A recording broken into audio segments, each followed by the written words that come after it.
जय हिंद बच्चों, आपका स्वागत है हमारे YouTube channel way of learning में। तो हम देख रहे हैं क्लास 6 की एसएसटी की बुक क्वेश्चन आंसर्स, जिसमें आज हम 4th चैप्टर के क्वेश्चन आंसर देखेंगे। जिस जिस चैप्टर का नाम है इतिहास की समय रेखा एवं उसके स्रोत। इस चैप्टर से क्लास 6 का जो इतिहास है वो हम पढ़ेंगे। तो देख लेते हैं इसमें सबसे पहले क्या पूछा है क्वेश्चन में। यहाँ पर क्वेश्चन है, हम ऐतिहासिक काल की गणना किस प्रकार करते हैं। तो इसका आंसर नोट कर लेंगे, कॉपी पेन लेके बैठेंगे सभी बच्चे और नोट कर लो। ऐतिहासिक समय को समयावधि का उपयोग करके मापा जाता है। ईसा मसीह के जन्म से वर्षों की गणना आगे की जाती है। वर्ष 2024 का अर्थ है ईसा मसीह का जन्म 2024 वर्ष पहले हुआ था। इसे 2024 ईस्वी के रूप में लिखा जाता है। जन्म से पहले वर्षों को पीछे की ओर गिना जाता है और उन्हें ईसा पूर्व, ईसा से पहले या ईसा के पूर्व के रूप में चिन्हित किया जाता था। उदाहरण के लिए अंतिम हिमयुग का अंत 12,000 ईसा पूर्व है। ये हो जाएगा क्वेश्चन नंबर 1 का आंसर। अब क्वेश्चन नंबर 2 देख लेते हैं। 2 में इन्होंने पूछा है, इतिहास को समझने के लिए विभिन्न स्रोत हमारी किस प्रकार सहायता कर सकते हैं। तो इसका आंसर नोट कर लेंगे। इतिहास के विभिन्न स्रोत हैं। इन सभी विभिन्न स्रोतों में बहुमूल्य जानकारी होती है।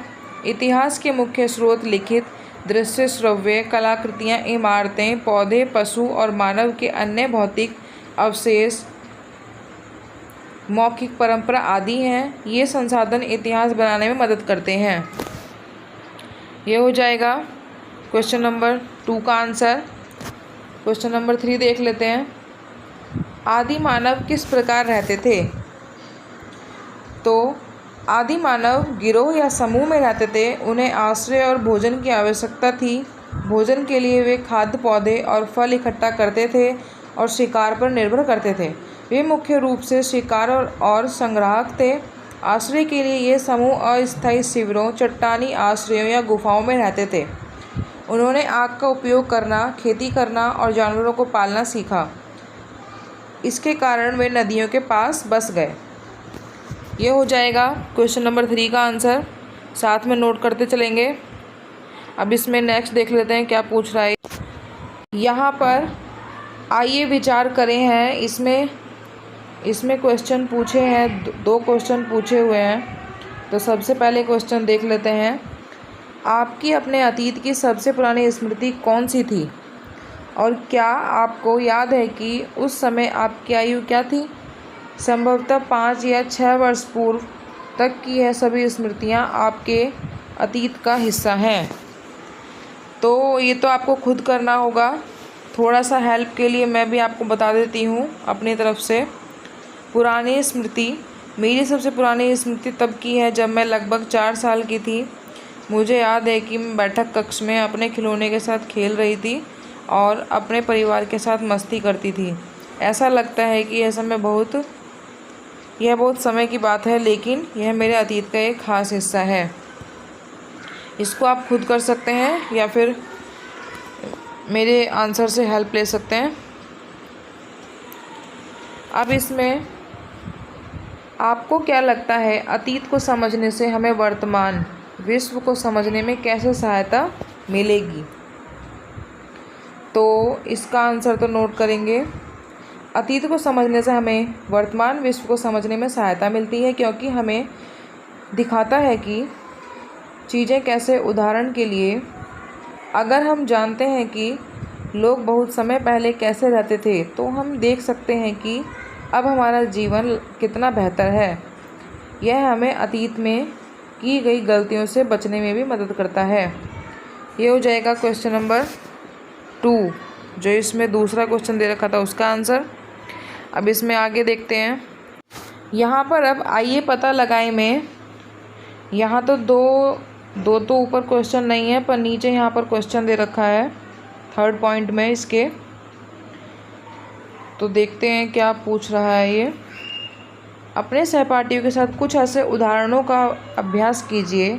उदाहरणार्थ, यदि हम महात्मा बुद्ध के प्रश्न पर पुनः लौटें, मान लीजिए हम आज 2024 सन में हैं, तो महात्मा बुद्ध का जन्म 560 जमा 2024 माइनस 1 बराबर 2583 वर्ष पूर्व हुआ था। तो उदाहरण नोट कर लेंगे। एक उदाहरण है, मौर्य साम्राज्य की स्थापना लगभग 322 ईसा पूर्व हुई थी। अब हम वर्ष 2024 ईस्वी में हैं, तो मौर्य साम्राज्य की स्थापना 222 जमा 2024 माइनस 1 बराबर 2345 वर्ष पूर्व हुई थी। ये हो जाएगा इसका उदाहरण। अब इसमें नेक्स्ट देख लेते हैं। यहाँ पर आइए पता लगाए में दे रखा है कि 1900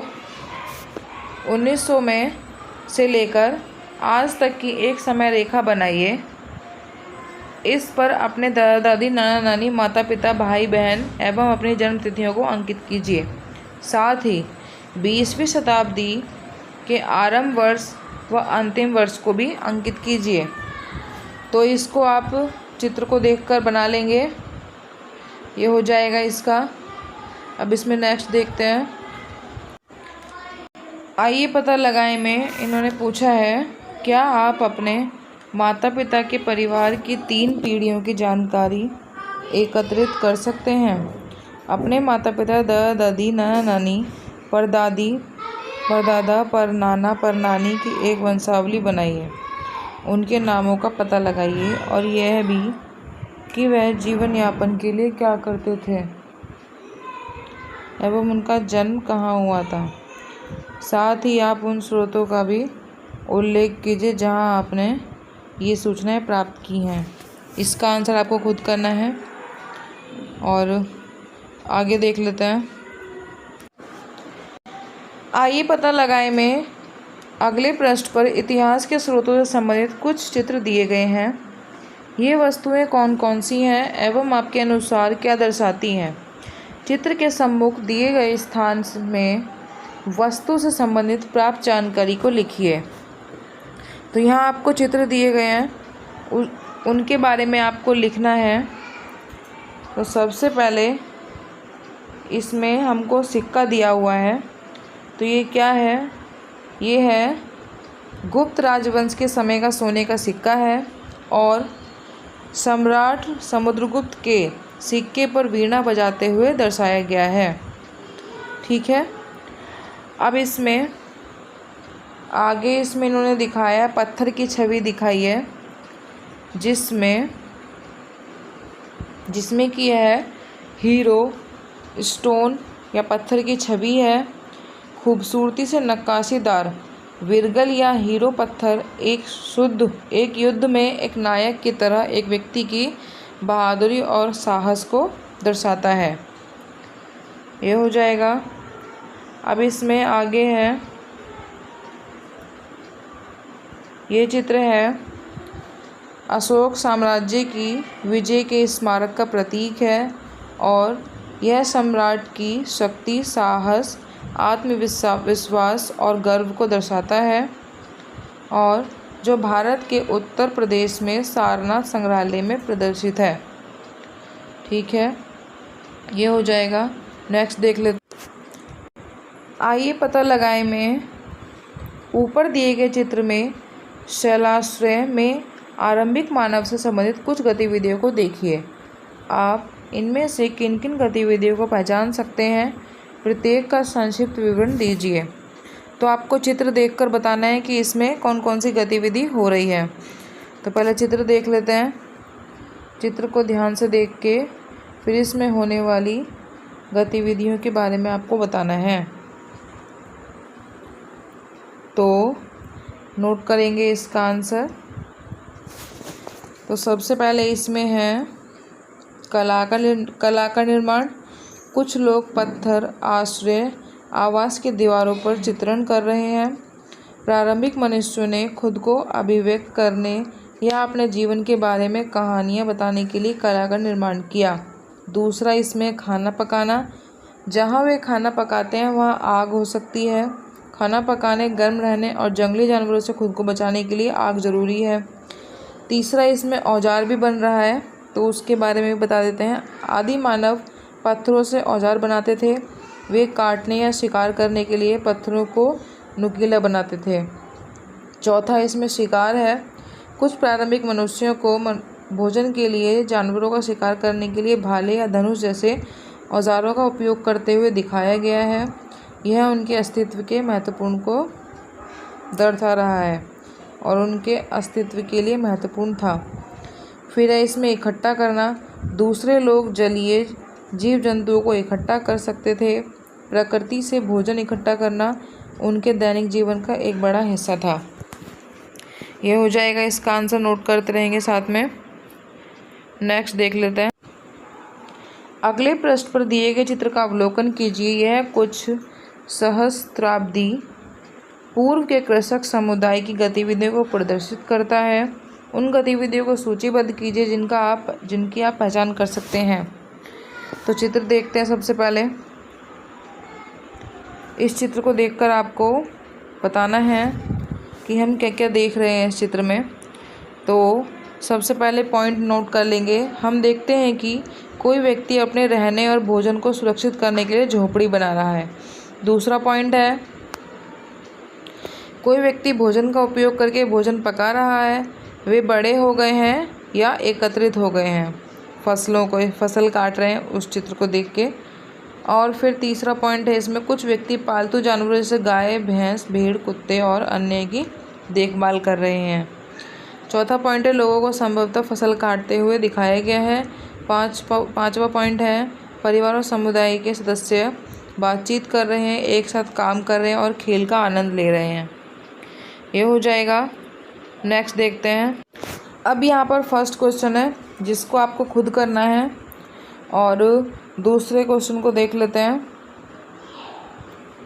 इसमें ये पूछ रहा है कि क्या हम इतिहासकारों की तुलना जासूसों से कर सकते हैं? अपने उत्तर के समर्थन में कारण दीजिए। हाँ, इतिहासकार और जासूस दोनों ही सत्य को उजागर करने के लिए जांच करते हैं और इसमें हम दोनों में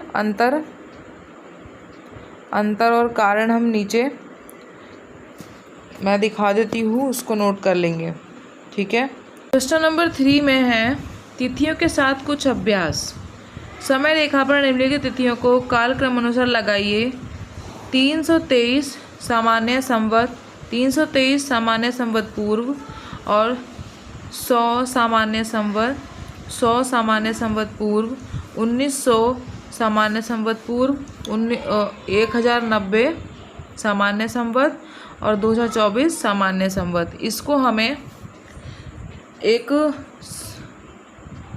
इसमें दिखाना है, तिथि वाले ग्राफ बनाना है हमको। तो फिर इसको चित्र को देखकर बना लेंगे। अब इसमें आगे देखते हैं।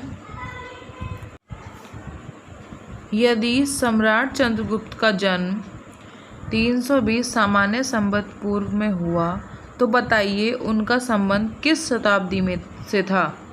उनका जन्म बुद्ध के जन्म से कितने वर्ष पश्चात हुआ? तो इसको नोट करेंगे। सम्राट चंद्रगुप्त का जन्म 320 सामान्य संवत पूर्व में हुआ था, जिसका अर्थ है कि वे चौथी शताब्दी ईस्वी 300 से 400 ईस्वी के थे। मतलब 300 से 400 ईस्वी के थे। बुद्ध का जन्म 560 ईसा पूर्व में हुआ था। 320 ईस्वी और 560 ईसा पूर्व के बीच समय का अंतर 879 वर्ष और 560 plus 320 minus 1 is equal to 879 है। ये हो जाएगा। इसमें आगे देखते हैं। झांसी की रानी का जन्म 1828 सामान्य संवत में हुआ, उनका संबंध किस शताब्दी से है, उनका जन्म भारत की स्वतंत्रता से कितने वर्ष पूर्व हुआ। तो झांसी की रानी का जन्म 1800 ईसा पूर्व में हुआ, जिनका अर्थ है कि वे 19वीं सदी 1800 के दशक की थीं। भारत को 1947 में स्वतंत्रता प्राप्त हुई। 1828 और 1947 के बीच वर्षों की संख्या 119 है और 1947 माइनस 1828 बराबर 119 हो जाएगा। इसमें आगे है 12,000 वर्ष पूर्व को तिथि के रूप में बदलिए। तो इसको आप बदलेंगे, इसको मैं समझा देती हूँ कि ईसा पूर्व तिथि और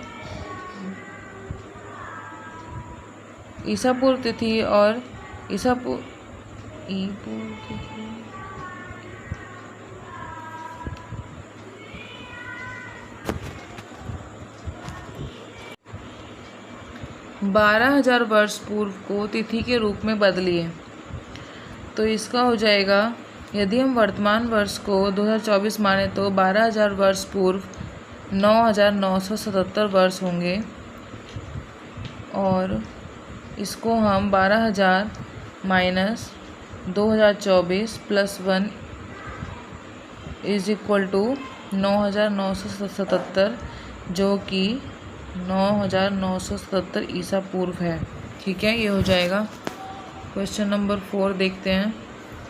किसी निकटतम संग्रहालय की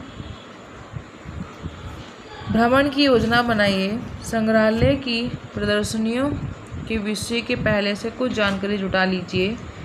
इस भ्रमण के दौरान टिप्पणियां तैयार कीजिए। भ्रमण के पश्चात एक संक्षिप्त रिपोर्ट लिखिए। उसमें भ्रमण से जुड़ी स्मृतियों एवं रोचक बातों या घटनाओं को रेखांकित कीजिए। तो ये तो आपको खुद करना होगा। ठीक है,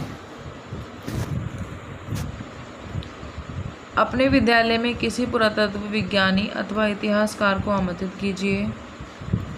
ये भी क्वेश्चन आपको खुद करना है। वीडियो अच्छी लगे लाइक करें, और अगर आपको मैंने लास्ट में क्वेश्चन छोड़े हैं उनके आंसर चाहिए तो आप कमेंट कर सकते हैं। वीडियो अच्छी लगे लाइक करें, शेयर करें, अपने दोस्तों के साथ भी चैनल को सब्सक्राइब करें। Thank you.